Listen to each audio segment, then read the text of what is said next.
إذا ضاعت لك البطاقة الوطنية راه تقدر تمشي للحبس. غتقول لي كيفاش؟ غادي نقول لك اسيدي راه البطاقة الوطنية راه إذا ضاعت لك راه غادي تعاقب قانونيا. أغلب الناس كيقولوا بأن إذا ضاعت لهم البطاقة الوطنية عادي يمشيو يديروا وحدة جديدة بلا ما يديكلاراو ولا ما يديروا حتى تصريح، ولكن اسيدي غنقول لك كاين واحد الأمر مهم خصك ديرو، خصك ترد ليه البال، لكن ضروري خصك تتبع معنا هذه الحلقة حتى النهاية. ضغط على زر الاشتراك، دير واحد اللايك ومرحبا بك. ضياع البطاقة الوطنية يقدر يخليك في متاهة الجرائم ما عندكش علاقة بها، أو مسؤولية بالشيكات بدون رصيد وتدخل في دوامة ديال المحاكم وسرواجي. راه هادشي اللي كنشرحوه دائما له الفائدة ودائما عنده علاقة بحياتنا اليومية، لأن البطاقة الوطنية كتمثل الهوية الشخصية ديالك، راه هي الحقيقة ديالك أمام القانون، يعني فيها جميع لي دوني ديالك باش تمثل بأنك سيدي بريء ولا ماشي بريء. السلام عليكم ورحمة الله تعالى وبركاته. إذا ضاعت البطاقة الوطنية المغربية راه خصك تعرف هاد الأمور ضرورية. أول حاجة البلاغ بالضياع مباشرة، ما تسناش. أول حاجة خصك ديرها هي تصرح بأن ضاعت البطاقة الوطنية، ما تنتظرش أيام تقول دابا نجبرها، لا سيدي سير ديكلاري مباشرة. ضاعت البطاقة الوطنية شك راه ما غاديش تلقاها، سير ديكلاري باش تحمي راسك من أي حاجة، لأن القانون لا يحمي المغفلين. راه يقدر يجبرها شي واحد ويستعملها في شي حاجة ما عندكش علاقة بها، ولا طيح لك في شي بلاصة مشبوهة وتبقى ماشي المحاكم بسرواجي. ثانيا طالب بطاقة وطنية جديدة، من بعد ما تصرح قدم طلب بطاقة الوطنية، جمع الملف ديالك، ولكن خصك تكون ديكلاريت بأن ضاعت لك. راه بزاف د الناس كيمشيو للكوميساري كيقول لك غير صاغر لا كرت، ولا كيسولك كيقول لك صاغر لا كرت بلا ما تعاود دير طلب بأنك السيدي راه ضاعت لك. ولكن لا، سير عندهم، سير عند الأمن الحمد لله ديكلاري، باش إذا وقعت شي حاجة قول لما جيت لكم الوقت الفلاني شنو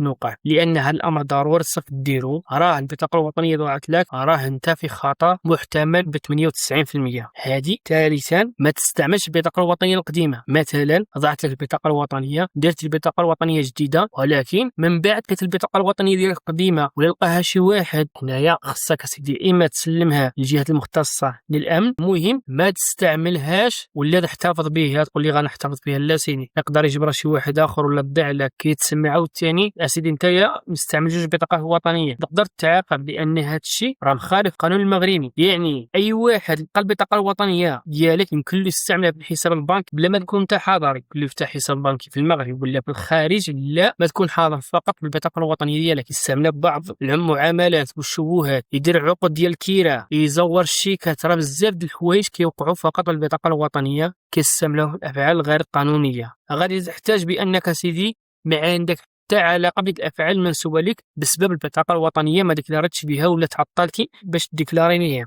هادشي كامل غادي يخليك سيدي واحد المتاهه ديال المحاكم والامن والسرواجي، فقط بانك سيدي راه تعطلتي ما ديكلاريتش. ما تخليش البطاقه الوطنيه كضمانه. راه البطاقه الوطنيه راه الناس اللي كيخليو بطاقه ضمانيه كاختصاص النساء اللي كيخليوها على حساب الكاشة، ولا رجال كيخليوها على حساب الكوستيم ديال العرس ولا الطوموبيلات، راه بزاف د الحوايج. راه البطاقه الوطنيه راه ماشي ضمانه، راه كراء السياره، شراء السلعه بالتقسيط، تيرار.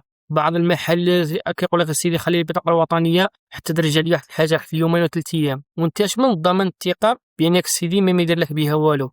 هذه خصك ترد ليها البال ضروري، لان البطاقه الوطنيه راه وثيقه شخصيه ما خصهاش تبقى حتى عند اي واحد، لان سيدي راه فيها البيانات ديالك. راقب البيانات ديالك، الا شكيتي ان البطاقه الوطنيه ديالك كتستعمل بطريقه مشبوهه خصك دير تحركات وتبلغ الجهه المختصه. هذه ضروري خصك ديرها. البطاقه الوطنيه راه وثيقه شخصيه كتعتبر سيدي هي اثبات رسمي وقانوني امام القضاء وامام الامن، يعني هي باش كتثبت راسك بانك سيدي ما عندك حتى علاقه بديك المشاكل ولا ديك الافعال المنسوبه. ضياع البطاقه الوطنيه ماشي مشكله بسيطه، الخطر الحقيقي هو تاخير عن التصريح. يعني يا سيدي ضاعت له وما ديكلارتش بها، ولا ضاعت لك انت ما ديكلارتش بها وجبروها في شي بلاصه ديال شي جريمه ولا شي بلاصه تجلس فيها شي واحد، هذا تقدر تعاقب وتمشي للحبس وانت ما عندكش حتى علاقه. وبلا ما تمشي للحبس، غير تكتب شي واجي في المحاكم وشي الكوميساريه واجي، راه مشكله كبيره.